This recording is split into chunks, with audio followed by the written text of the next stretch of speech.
rajim. Bismillahirrahmanirrahim. Assalamualaikum warahmatullahi wabarakatuh. Mayong gabi sa ato ang tanan. Tatak pa ba tayo? Suportahan ba natin si Pastor? Mga kaibigan, ako po si Attorney Israelito Bobetorion. Ako po ang official spokesperson ng ating pinakamamahal na Senator Apollo Kibuloy. Bakit natin piliin si Pastor? Si Pastor ay anak ko ng mahirap. Galing po siya sa kahirapan. Kaya naiintindihan po niya ang kahirapan. Natao siya doon sa kung saan ang bukid na tinatawag na Tamayo, Kalinan, Davao City. Ang kanyang mga magulang ay mga Pampanggenyo. Kaya yung mga Pampanggenyo, nire-request namin kayo na suportahan si Pastor Apollo Kibuloy. Galing siya sa kahirapan, kaya nga po, maski bigas at pagkain, noong bata pa siya, ay mahirap po.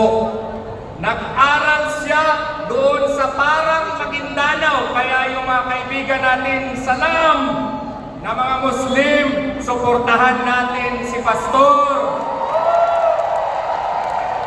Naging scholar po siya sa Bible School at siya po ay itinataguyod ang kanyang sarili hanggang nagtapos po ng theology. Ganyan po ang ating pinakamamahal na Pastor Apollo Kibuloy.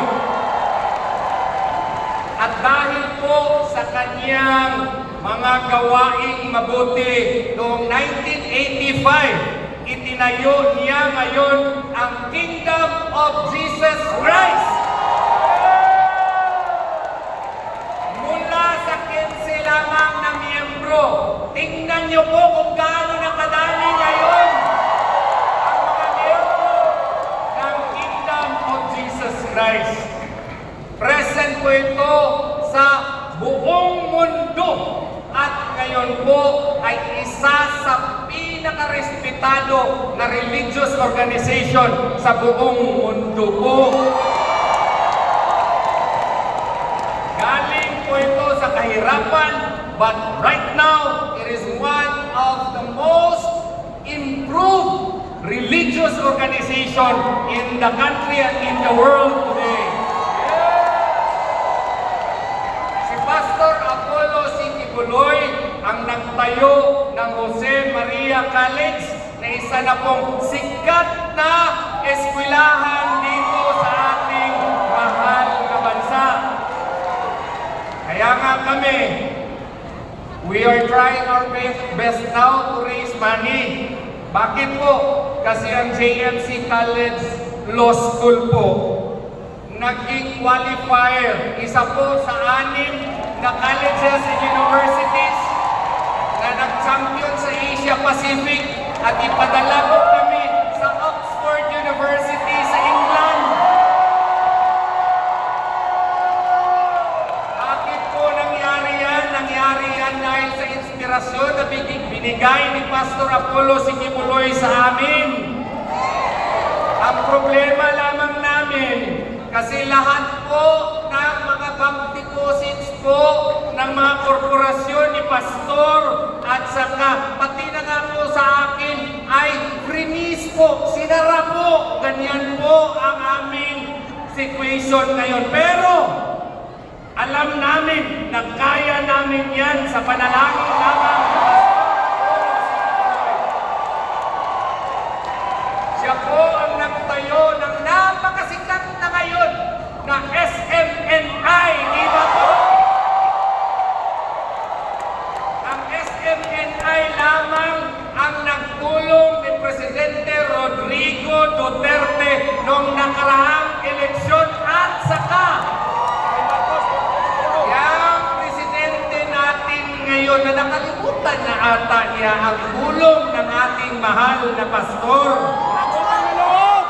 Nagkaroon ata ng amnesya ang ating Presidente ngayon sa tulong ni Pastor Apollo Kibuloy.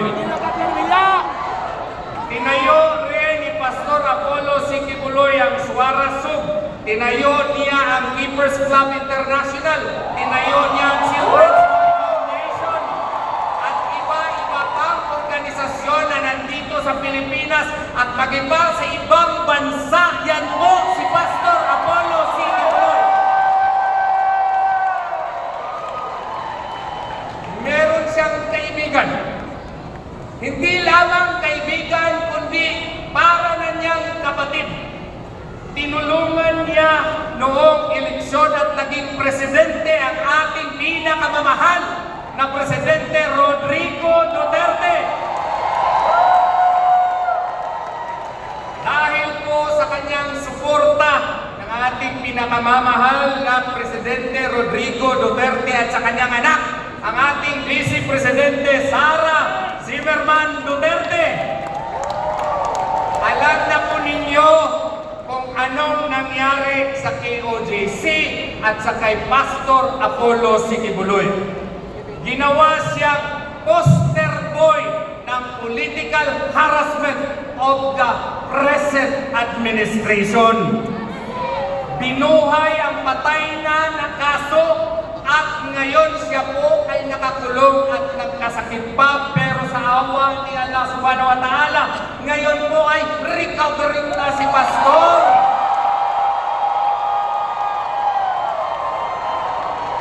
Pero may sakit pa rin siya dahil po ginawa siyang example ng administrasyon na ito para matakot ang mga kababayan natin na sumayin ang present administration ngayon. Tanong, papayag ba kayo niyan? Hindi!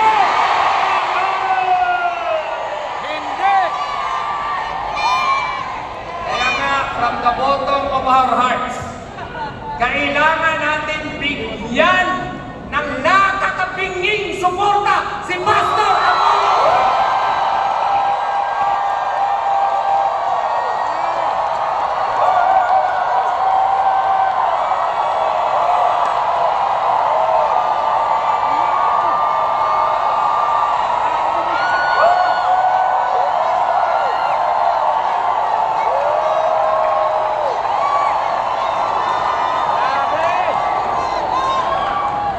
At ang pagsuporta sa kanya has become more compelling in the light of the developments, political developments in our country today. Why? Because of the ongoing impeachment complaint that has been filed against our beloved Vice President Sara Duterte, it has become incumbent upon us to give a deafening support not only to Pastor Apollo C. Kibuloy, pero lahat na ng mga iniindorsong kandidato ng ating mahal na presidente, Sir Rodrigo Duterte. Pwede ba yan? Pwede! Suportahan natin si Pastor Apollo C. Kibuloy, pero suportahan din natin si Senator J.B. Hinlo.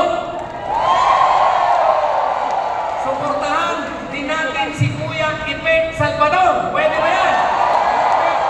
Suportahan din natin ang magiting matalino na abogado si Atty.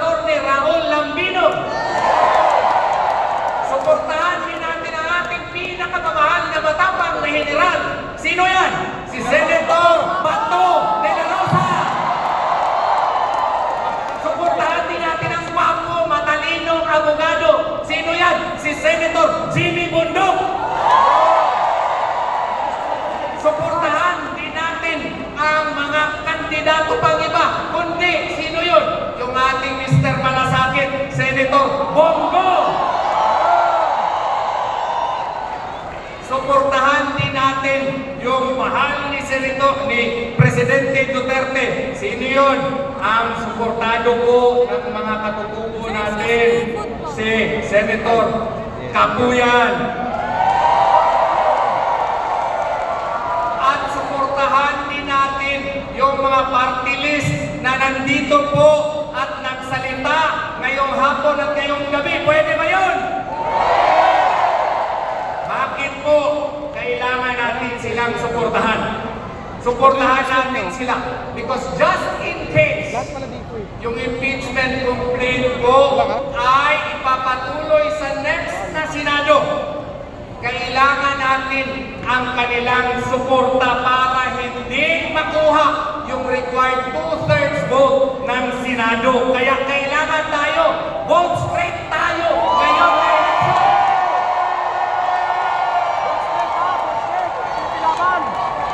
Pero ang tanong, Attorney, bakit namin suportahan si Pastor? Ano ba mga pangalan niya na isusuporta niya para sa ating mga taong bayan? Isasabi po ni Pastor yan, pero ito po ang mga importante. Una, magtalaga siya ng batas, ang tawag Comprehensive Social Protection Bill. Meron ng batas ngayon, Republic Act 11310 o Social Pension in Indigent Senior Citizens Act. Pero po ang batas na ito, ang objective po nito is to rationalize ayuda system.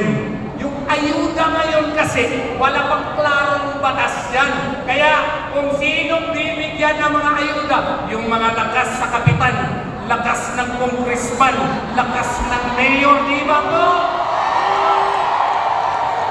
Ginagawa mo ang ayuda ngayon as a political tool of the present administration, not only to influence voters, but to coerce voters to support their candidates. Di ba tama po?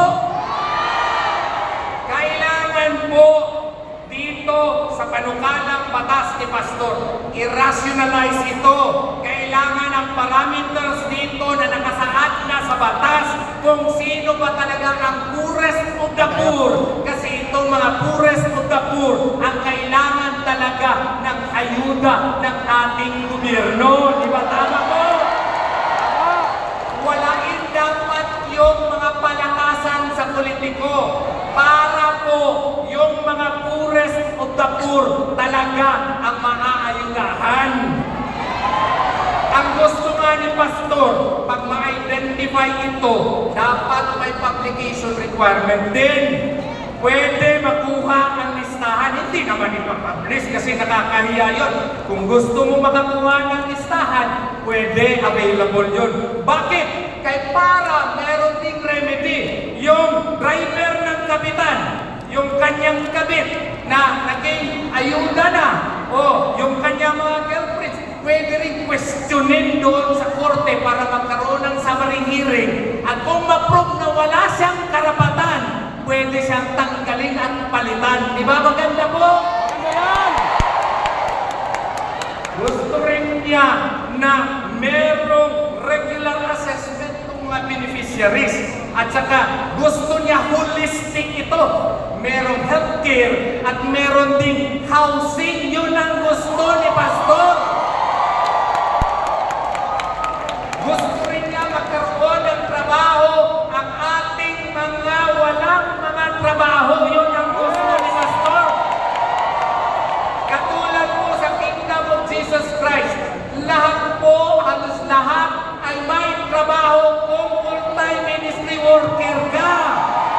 Diba tama po? So, dito po sa batas na ito, sa iyang ikukumpuni, kung siya ay iyong pipiliin na maging senador, siya po ay sisiguraduhin na nandun sa batas ang paggawa ng trabaho at bigyan ng tax incentives po ang mga korporasyon na gagawa po nito doon sa mga kabukiran at maging dito po sa syudad. Ang mangyayari nito, marami pong magkakatrabaho. Yes! Gusto rin niya ni Pastor na mayroong microfinance support bill para yung gustong magnegosyo, meron po silang kapital para ito inegosyo. At kung may negosyo yung tao, pwede na silang makapagbibigay ng trabaho. Ano pa? Gusto rin ni Pastor na yung OFW, Overseas Filipino Workers, ay suportahan. Paano? Kung pupunta kayo sa Hong Kong, pupunta kayo sa Saudi Arabia, meron pong mga police attaché, meron pong diplomatic attaché, pero kulang ata ng medical and legal attaches. Ang problema po nila ay kailangan sila ng suporta na legal at medical po. Kaya gusto ni Pastor na meron ding continuing education and entrepreneurial skills program para pagbalik niya dito, sila po ay masusuportahan. Si Pastor po ang magiging main warrior sa corruption. Kaya mag-create siya ng Truth Commission po. Ito pong Truth Commission ay maging isang organisasyon na kasama sa ombudsman para sila po ang mag-iimbestiga sa mga kurangkot sa gobyerno. Gusto ba natin yan? Kaya ngayong gabi, ating pakikinggan ang ating pinakamamahal na pastor, Apollo C. Kibuloy. Pakinggan natin siya at ating suportahan.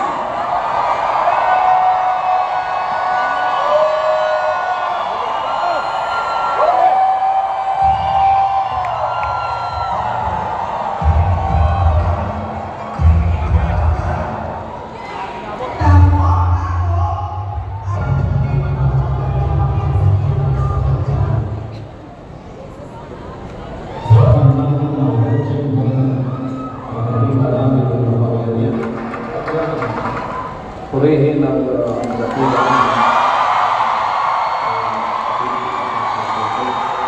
sa buong Pilipinas sa lipunan. Ako po ay narito ngayon para sa ating proclamation rally ngayong araw na ito, February 11. At ako ay nagpapasalamat na kayo ay nandito upang suportahan ang ating bagong misyon sa buhay na pinagkaloob ng ating dakilang Ama sa atin. So dito po sa NCR, nasa Inaris tayo, Pasig City, sa Luzon, sa Sindalan Gym, San Fernando, Pampanga, Barangay Columbus Gym, naman sa Kasiguran, Sorsogon, at sa Visayas, sa GNJ Basketball Court, Liloan, Cebu, Barangay Macabog Gym, Ormoc City, 3K Sports, Sincam, Bacolod City, at San Miguel Gym, Iloilo City. Sa Mindanao naman po, sa Barangay Lower Ticayas, Dipolo City, Barangay Santo Niño Gym, Coronel City, Barangay Lapasan Gym, Cagayan de Oro City, at Capitol Gym sa Butuan City. Sa Davao City po, diyan sa Barangay Cobon Gym, Igos City, Toril Gym, Davao City, Barangay La Pilipina Gym, Tagum City. Mahalaga po ang araw na ito pagkat ngayon ang opisyal na paglulunsad natin sa kandidatura ng inyong pastor. Maraming pakama sa inyo kung tayo sa panibagong misyon ng hinirang na anak. Alam ninyo, ang aking pong calling at ang lahat ng aking mga layunin at lahat ng mga kaganapan sa aking buhay, itong lahat ay may basbas at may kalooban ng dakilang Ama. Kaya ako po ay nagpapasalamat na ako'y naunawaan ninyo kahit na ang panahon natin ngayon ay glorification era. Ito ay kabahagi na ng glorification era na mayroong mga panibagong misyon na binibigay ang dakilang Ama sa akin na kung minsan ay hindi pa natin naunawaan sa pasimula. Ngunit ang direksyon ng aking buhay ay talagang papunta doon na kahit ako sa pasimula ay hindi ko nga alam. Ngunit ang sabi ng banal na aklat, the steps of righteous man are ordered by the Lord. So lahat ng ating mahakbangin, itong lahat ay may mga pagkakaloob ng Diyos na hinirang niya at kanya itong mga kalooban. Tulad nung ako ay nasa pasimula pa lang ng ating paglilingkod, ministry, ako ay nasa denominasyon. Alam ninyo kung saan ako nanggaling. At naging matagumpay ako sa aking pagiging evangelist sa denominasyon yon hanggang sa ang lahat na yata ipagkakaloob na nila sa akin sapagkat naging matagumpay ako sa aking misyon sa pagiging evangelista ko sa mga panahon yon sa aking denominasyon. Hanggang humantong sa panahon na parang lahat ibibigay na nila sa aking kamay ang tugatog ng tagumpay. Ngunit sa kalagitnaan noon, sa hindi inaasang pagkakataon ay kinuha ako ng dakilang ama. Nagkaroon ng problema. At to make the story short, humantong nga ako sa kitbog na hindi ko inaasahan na kung ako lang ang masusunod labag sa aking kalooban yon. Pero may kapangyarihang humahatag sa akin papunta doon at pinili ko ang kanyang kalooban. Nalaman kong siya talaga ang may akda nito at siya ang may kalooban nito na sa loob ng isang taon ay pinaunawa ng dakilang ama sa akin. At sinunod ko ang kanyang dakilang kalooban sa 2 bundok sa 6 na taon. Ako po ay nagdusa. Ako ay dumaan sa mga kapagsubukang mabibigat mula sa buhay na may pribilehyo sa aking denominasyon ay humantong ako sa buhay na parang kinawawa, parang pinarusahan o kaya inusig at itinakwil. Ngunit hindi ko alam na yung palang kapagsubukan na yun ay merong ibig sabihin sa aking buhay. Bakit ako in-isolate ng dakilang ama? Sapagkat nung ako ay pumasa sa mga kapagsubukang iyon na anumang gawin ng kaaway ng aking espiritu na walang iba kundi si Satanas, ay hindi napinag ang aking pangako. Ako'y susunod sa kanyang dakilang kalooban. Ipinagkaloob sa akin ang bansang kaharian. Sariling bansa niya na wala na po akong among tao, wala na akong leader na tao, kundi ang naging leader ko ay ang dakilang ama, ang ating Panginoong Jesucristo. At nakita ninyo sa loob ng mga ilang dekada, ipinamahala sa akin ng dakilang ama ang buong bansang kaharian hanggang sa ito'y lumaganap sa buong sanlibutan, naging matagumpay, naging malawakan, at nasakop natin ang buong sanlibutan, at ang kanyang mga pangako ay naging may katuparan nang sinabi niyang gagawin kitang measurement o standard ng kaligtasan at kahatulan sa buong sanlibutan. Na pinadala niya ako at mensahe ko nga, nakita niyo from A to Z observation, ay napasa inyo na mahirap talaga na ito'y may pahayag kung walang isang taong sumunod sa kanyang kalooban na hindi mababali ang kanyang pangakong susunod anuman ang kapagsubukan na ilalakad sa kanyang harapan. Ako po'y nagtagumpay sa bagay na yon. Nung tayo'y naging matagumpay na at nakita ko na exponentially pwede nang lumago ang bansang kaharian, isa na itong institusyon na kahit wala ako, kayo ay lalago sa inyong spiritual revolution, financial revolution at revolution of excellence na siyang kabahagihanan ng mga trabaho o ng mga gawain ng dakilang amang ipinadala niya sa atin dito sa lupa hanggang sa tayo ay naging mature. Hindi na mga bata sa pag-iisip, hindi na bata sa mga disposisyon at mga desisyon natin gagawin. Pwede na tayong pagkatiwalaan kahit wala na sa inyong kalagitnaan, personal ang hinirang na anak. Kaya, nang nakita ng namayan, kala natin yun ang maging katapusan, glorification, hihintayin ko na lang ang glorification period na darating sa aking buhay. At habang wala pa yun, I will just enjoy the fruit of the labor of the ministry. At ang aking saganang akin, ako ay pupunta na lang sa mga dako na kung saan meron tayong mga lumalagong mga gawain habang ako ay naghihintay sa tandang panahon ng glorification. Hindi ko alam na mayroong ibang plano ang Ama, kaya nagkaroon na naman tayo ng hindi inaasahang problema. Hindi inaasahang problema, masimula ito sa Hawaii.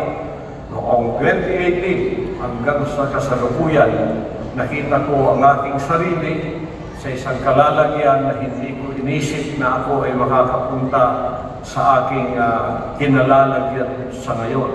Ngunit sa aking kinalalagyan ngayon ay napagbulay-bulay ko na sinabi ng Ama sa akin, huwag ko nang alalahanin ang bansang kaharian sapagkat ito ay isa ng matibay na institusyon, isa ng matibay na kaharian ng Diyos na hindi na matitinag magpakailanman. Tuparan ng kanyang sinabing, Thou art Peter, and upon this rock I will build my church, and even the gates of hell shall not prevail against it. Sinabi niya yan na ay tatayo ko ang aking katawan, ang aking iglesia sa ibabaw ng batong ito, na kahit pa ang mga pintuan ng Hades o impyerno ay hindi makatitinag sa kanya. Kaya nasubukan tayo sa 16-day siege at sa iba pang mga kaganapan ng June 10, August 24 to September 8. Ito ang perfect na pagpapahayag ng kasamaan, ngunit hinarap tayo ang perfect na pagpapahayag naman ng kabutihan sa pagsusunod sa kanyang dakilang kalooban. Tayo sa pagkakariyan na nakatupad sa kanyang mga utos, na love your enemy, do good to them that hate you, bless them that curse you, pray for them that despitefully use you, and persecute you. Natupad po natin yun. Walang ibang nakakatupad noon, kaya naging matagumpay ang Third Testament at pagkatuparan nito ay walang nagkaanak. Nakita na naman yun na sa ating mga buhay ganito pala ang kanyang mga layunin na itong lahat ay matutupad muna. At nang natupad na ito, hindi natin inaasahan magkakaganito at ito pala ay naging blessing in disguise para sa atin. Hanggang sa ako ay naging katulad ng apostol na si Pablo. Alalahanin ninyo, kalahati po ng New Testament ay isinulat ni Pablo sa loob ng bilangguan bago siya nag-alay ng kanyang buhay para sa katapusan ng kanyang paglilingkod dito sa lupa. Ako ganun din. Nakita ko ang aking sarili, nandito ako sa tiitan at kung titingnan mo sa isang makataong pananaw, ito ay masama para sa atin. Ngunit, tingnan po ninyo sa spiritual na dako, ito ay blessings in disguise. Kaya para sa pinuntahin ko, wala akong magagawa, pinaisip na naman sa akin na anak, pumasok ka sa larangan ng secular na pamamahala. In other words, sa politika, sapagkat yan ang kapangyarihan na umapi-api sa iyo. Alam niyo, matahimik tayo sa ating ministry. Wala tayong pakialam sa secular na sanlibutan, kundi ang ating ministry ang siyang ating inaatupag at siyang ating pinamamahalaan hanggang sa pintuan ng impyerno ay dumating sa ating katahimikan at tayo'y ginulo. At nang nangyari ito, ako ay pumunta sa aking kinalalagyan ngayon na hindi ko talaga inaasahan, ngunit naging kalooban ng Diyos. Kaya pala upang dalhin ko ang kapayapaan, ang kagandahan, ang kabutihan sa secular na sanlibutan na puro naman ang kagulihan. Kaya ako ay binigyan direksyon ng Diyos na by force of circumstance, ako ay pumasok sa larangan magulo ng politika na kalooban ng Diyos na kung tayo ay kanyang pagpapalain dito, dadalhin natin ang mga prinsipyo ng bansang kaharian sa pamamahala ng bansang magulo ay magkaroon ng katahimikan, magkaroon ng kabanalan, at magkaroon ng direksyon, at magkaroon ng pagpapala, sapagkat ang hinirang na anak ng Diyos ay nandiyan na. Binigyan tayo ng pinansyal na kapangyarihan, binigyan tayo ng media kapangyarihan, binigyan tayo ng material na kapangyarihan, binigyan tayo ng spiritual na kapangyarihan. Ngunit political na kapangyarihan ay hindi pa napagkaloob sa hinirang na anak na siyang ginamit ng masama upang tayo ay api-apihin, upang tayo ay kunan ng justisya. At ngayon, ako ay pinamahalaan ng Diyos upang ang direksyon ko ay pupunta sa magulong mundo ng secular na sanlibutan. Katuparan din ito ng sinabi niya, iiwan niya ang kanyang upang 99 na nasa kasiguruhan, nasa kaayusan, nasa prosperity, nasa peace, stability, at siya hahanapin niya ang isang nawawala. Nakikita ko po ba sa Pilipinas ay parang makakawan ng lupa na wala pong shepherd o walang pastor na aakay sa kanila sa landas ng katahimikan, sa landas ng kabutihan, at sa landas ng kaayusan. Kaya nakikita ko ang misyon ng Diyos na ako'y pinapunta rito upang dalhin ko kung ano ang ginawa ng Diyos sa bansang kaharian, dadalhin ko rin dito sa magulong secular na outside sa secular na bansa natin, Pilipinas, na ang politika nila ay puro kaguluhan, puro iskandalo, puro pera ang pinag-uusapan magmula sa pasimula hanggang sa katapusan, ngunit wala pong kaayusan, wala pong development, at walang nakikitang kabutihan para sa mga kanyang mamamayan.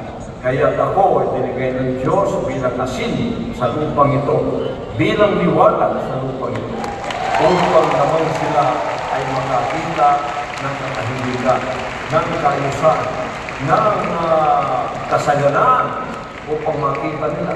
Sapagkat ang ministry po ni Satanas, tulad ng sinabi ng Gen 10:10, the thief came forth to steal, to kill, and to destroy. But the Son of God came to give life, life more abundantly. Ang magnanakaw, pumunta rito upang magnakaw, tumatay at umuksa. Ngunit ang anak ng Diyos pumunta rito upang magbigay ng buhay, buhay na may kasaganaan. Yan po ang ating dala sa magulong mundo ito ng politika. Kaya kung tayo hawak po ng political power, gagamitin natin ito para sa kaayusan ng bansang Pilipinas na kanila ang leadership ng hinirang na anak na walang korupsyon, na walang divisyon, na walang away, na walang kaguluhan, kundi bibigyan ko sila ng direksyon kung saan dapat pumunta ang bansa nito. At yan po ay nasa plano ko ng lahat. At ito ay gagawin ko kung saan natin ako'y magkalooban na naman yung makapangyarihan sa direksyon na ibigay niya sa akin na tayo ay mailuluklok bilang senador at isang araw ay baka mataas pa riyan para makita namin ay gagawin ang gagawin natin sa bansang secular ng Pilipinas. Dadala tayo ng kalinisan, kagandahan at kalusugan, at magdadala tayo ng kasaganaan, ng progreso, ng development sa bansang ito, sapagkat hindi na natin kailangan ang popularity, hindi natin kailangan pera, hindi natin kailangan, wala na tayo riyan. Gagamitin natin ang lahat ng perang pagpapalang ito na nagmumula sa kaban ng bayan, galing tayo sa papalay sa itlog, para sa kaayusan at sa prosperity ng bansang Pilipinas. Upang ang mga tao naman dito ay makakita na meron talagang isang leader na kahit na wala na ang tunay na leader natin, ang Pangulong Duterte, na siyang nagpakita ng tunay na leadership Ngunit sa kasamang palad, 6 taon lamang siya. At ngayon nakikita natin na para tayong isang manok na walang ulo na tumatakbo at walang direksyon. Ngunit nakita ko kalooban ng Ama na ako'y papapasukin dito sa magulong mundo ng politika upang tulad ng sinabi ko, magbigay ng direksyon, magbigay ng kaayusan, at magbigay ng development sa bansang ito hanggang buhay maging isang first world country na zero ang korupsyon, malinis, walang basura, maganda, maayos, ang mga estero, malinis, coastal, malinis, nagtatanim ng puno araw-araw at nagpapaganda sa ating bansang Pilipinas na tinatawag natin bansang mahal natin. Kaya ako po ay nandito ngayon tulad ng ministry ng Hinirang Lanak. Alam ninyo, ang tripod ministry ng Hinirang Lanak ay Mosaic, Solomonic, at Prophetic. Sa Mosaic, eto na nga, si Moses lumaki sa Egypto. Pagkatapos, dumating ang problema after 40 years ng kanyang buhay doon bilang isang prinsipe ng Egypto. At kinuha siya ng Diyos mula sa kanyang karangyaang buhay. Nagkaroon ng problema, nakita niya ang kanyang sarili at the backside of the wilderness. Nandun po siya sa ilan. Pero ninyo ang problema yon na mula sa karangyaan, nakita niya nag-iisa na lamang siya ngayon. Kaya pala, nagkaroon ng problema dahil may plano ang Diyos sa kanya na siyang gagamitin tagapagligtas ng bayan Israel dahil sila ay nasa pagkakaalipin sa kamay ng Ehipto. So, si Moses, isang araw, nakarinig ng tinig at sinabi, Moses, nakita kasi niya ang isang nag-aalap na tanim na hindi naman nasusunog at kanya nilapitan nito at narinig niya Moses ng Diyos na sinasabing, alisin mo yung panyapak sapagkat ang lupang iyong tinatapakat ay isang banal na lupa. Iyon ang misyon ng Diyos sa kanyang tinawag siya at binigyan ng direksyon upang bumalik sa Egypto na magulo, na sekular, upang iligtas ang kanyang bayan para sa pagkakaalipin na mawala sila at sila ay pwedeng magsamba o maglingkod sa Diyos na wala pong nag-aalipin sa kanila. Sa aking Mosaic Ministry, ako'y pababalikin sa secular na sanlibutan. Ako ay gagamitin niya ang leadership ng hinirang na anak na hindi na pwedeng bilhin, hindi na mababali pa, hindi na pwedeng i-bribe ng pera, hindi na pwedeng takutin pa, hindi na pwedeng i-terrorize pa para sumunod sa masama. Ako ay magpapatuloy sa kabutihan, magpapatuloy sa kagandahan, magpapatuloy sa kaayusan, at magpapatuloy sa pagpapala na ibubuhos ng Diyos sa bansang ito. Once na namulat ang mata ng mga Pilipino na kailangan nila ang leader na katulad ko. Upang naman makatikim sila o makaranas ng pagpapala atin ng dinanas sa ating bansang kaharian, ang KOJC. Kaya ako'y naririto ngayon para sa mission na ito na pinakita ng Diyos sa akin na gusto ko ano hindi sapagkat wala po akong planong maging politiko. Hindi po ako politiko. Kahit ako'y pumasok sa politika, hindi pa rin ako politiko. Ako ay isang leader. Huwag ninyo kung tawagin politiko kahit ako pumasok sa politika sapagkat hindi po ako traditional na politiko na papasok lang sa politika upang ang layunin ay magpayaman sa sarili, magnakaw sa kaman ng bayan at manlinlang sa mga tao. Ako po'y narito, pagkikita ko ang leadership ko sa bansa ito na isang tao na napasok sa magulong politika na hindi politiko kundi leader at isang pastor ng kawan na nawawala upang sila naman ay magkaroon ng direksyon, katahimikan at pagpapala. kasaganaan ang kanilang mararamdaman. At ang hinaing ng taong bayan ay mga sentimento ng dissatisfaction. Sapagkat wala pong leader. Maraming politiko ang bansang ito pero walang leader. Ako ay hindi po politiko. Ako ay isang leader. Ay binog. Pagkakaroon tayo voting process. Kasi kung ang Diyos lang talaga ang matutupad dito at hindi nadadaan sa kamay ng tao, kagad-agad ako ay maglilingkod sa inyo ng tuwiran. Pero dadaan pa tayo, ako'y nananalangin na sana mabuksan ang mga mata ng tao para makita nila ang leadership ng anak ng Diyos na nanganak sa ng bansa ng Kaya. Kaya ako'y pinalabas nila para ang leadership na ito ay maipamudmud ko naman sa bansang Pilipinas na napakaraming politiko pero wala pong leader. Kaya merong dissatisfaction, merong poverty, merong division, at merong pagkakaniya-kaniya. Ito po ay mawawalang lahat once na tayo ay naituklok na sa Senado at nagkaroon ng kapangyarihan upang may sa katuparan ang mga plano nating puro kabutihan para sa ating bansang Pilipinas.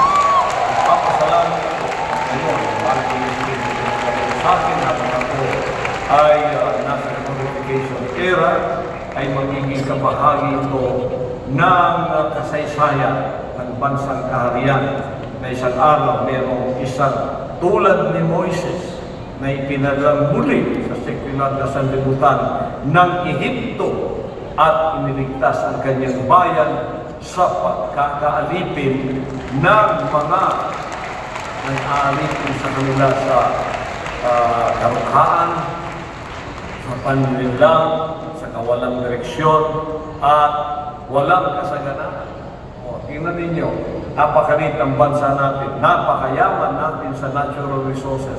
Bakit 87% ay nasa karukhaan pa rin? Divided into A, B, C, D, E. A, B, wala tayong problema, puro mga milyonaryo yan. Ang C, D, E, yan po ang 87% na puro nandyan ang problema ng karukhaan, droga, krimen, at ang kawalan. Nandiyan lahat. Bakit? Sapagkat wala pong leader. May paminsan-minsan leader tulad ng ating Pangulong Duterte, ngunit 6 na taon, pagkatapos ng 6 na taon, balik na naman tayo sa cycle ng kaguluhan, sa cycle ng awayan, ng bangayan, ng iskandalo, ng pera ang pinag-uusapan. Dapat ang pag-usapan natin, ang pera, pumunta, napakaganda ng ating mga daan. Kahit saan ka pumunta, pwede kang mag-kotse. Nagkakabit-kabit na ang ating mga isla. Meron tayong bullet train, papuntang ko sa Pilipinas. Napakaganda ng merong pinuntahan ng Department of Health sapagkat libre ang medisina, libre ang doktor, libre ang hospital. Napakaganda ng pera pinuntahan ng edukasyon sapagkat libre ang pag-aaral, libre ang edukasyon at may quality pa at may pagkain pa. Ang ating mga anak, kung wala silang pagkain sa bahay, dumiretso ka na lang sa paaralan. Meron ka na itong agahan, meron ka pang hapunan.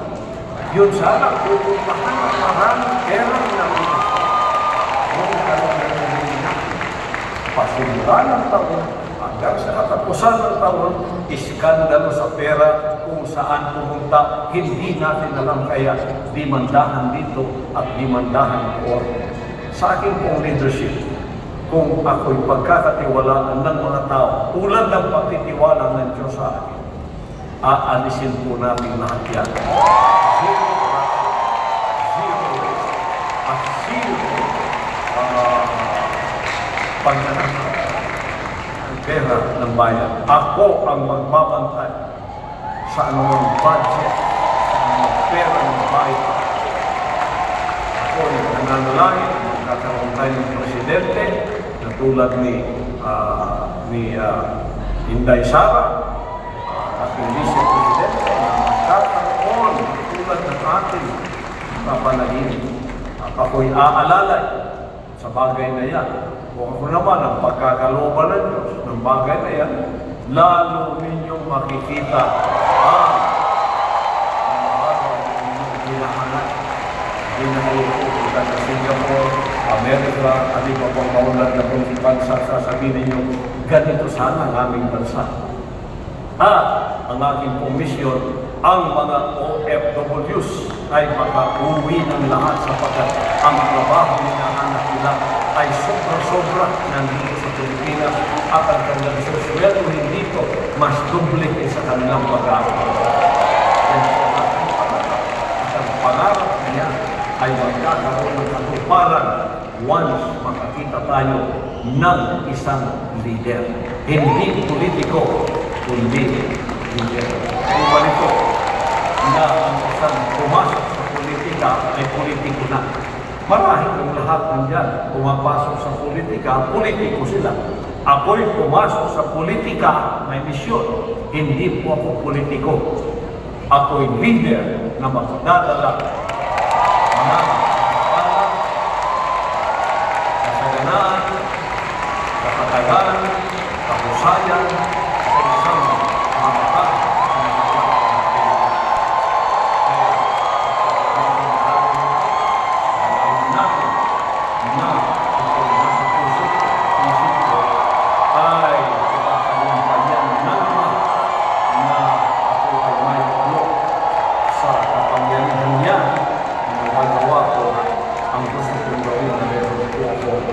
Tulad ako bilang senador o kaya presidente.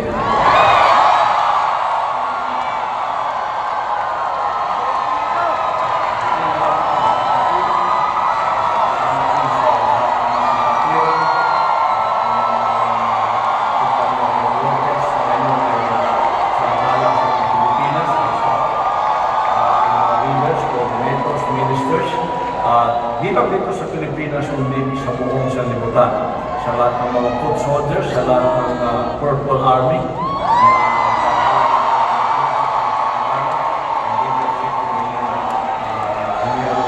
yung pastor, at ako'y magpapasalamat na doon po sa Amerika, sa New York, sa Times Square, nandito po ang ating advertisement. Buong Amerika ay malawakan din po ang kanilang house to house sa lahat ng mga Pilipino pwedeng bumoto di lang sa Amerika kundi sa iba't ibang panig ng buong daigdig na mayroong mga Pilipino pwedeng bumoto. Kaya huwag kayong magpapaniwala sa mga sundo na ganito at ganon. Huwag po sapagkat yan ay mind conditioning lamang. Kita ninyo sa mga survey na ginagawa natin, na tunay na survey na walang bayan, panalo po tayo. Ang Diyos, at nananalangin tayo na kahit nadayain tayo dahil sa tayo ay napakalakas para sa kampanyang ito, ay hindi na po kaya dayain tayo. Sapagkat may kalooban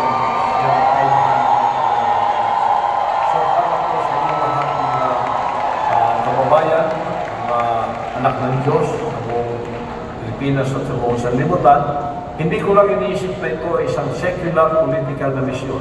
Ito ay isang spiritual na misyon para sa akin. Dadalhin yan sa secular na sanlibutan para kung ano ang nagawa ng Diyos ang pamamagitan ng leadership ko sa kayo, JC, ganon din ang aking leadership na gagawin sa buong Pilipinas.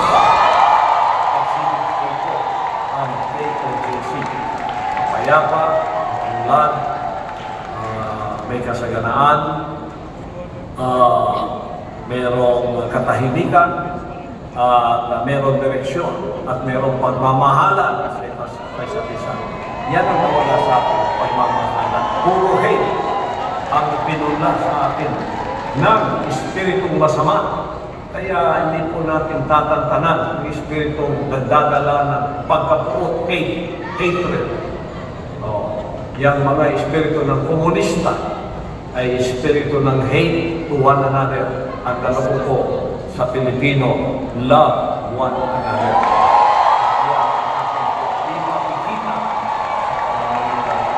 ating Diyos. Kaya kumalangin tayo, kasihan mo, para sa bagong misyon ko sa bansang Pilipinas. Hinihinong naman para sa Diyos at Pilipinas natin mahal. Para makakulang ng ating Panginoon sa Kristo, mapa sa ating buhay po tayo, ating pagyaon sa ating pasimula na opisyal at papasimula ng campaign period. Kayo gagamitin ng dakilang naman kahit hindi ako personal na makapunta sa mga lugar, ay kayo na ang magiging representante ko para makilala nila ang leadership ng Hirang Nana para sa pagkakilala sa sila. Bilang nakita naman, pinapakit ko lahat ng kapangyarihan, pangalapihan, sa kanyang pagkakala.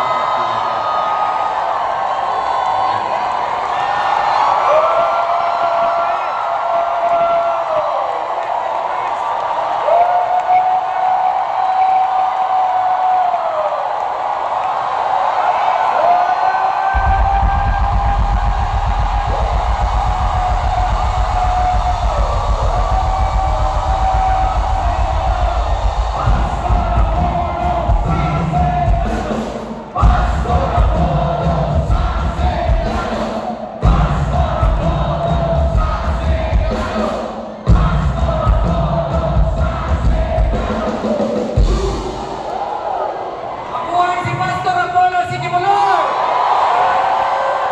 Mabuhay ang Duterte PDP Laban Din! Bumalik po ako dito kasi may hindi pala ako na-mention ng mga dalawang magigiting na abogado na kailangan nating suportahan. Suportahan natin si Congressman Dante Marcoleta. Isang matapang na abogado, magaling na abogado at kapatid natin na Iglesia ni Cristo. Suportahan si Congressman Dante Marcoleta. Suportahan din natin si Atty. Vic Rodriguez. Siya ay nakatulong natin sa Senado. Ang request po ni Pastor, vote straight tayo, PDP laban! At kailangan natin silang iluklok sa Senado ngayong eleksyon. Maraming salamat po! Isa pang nakabibiging sigaw!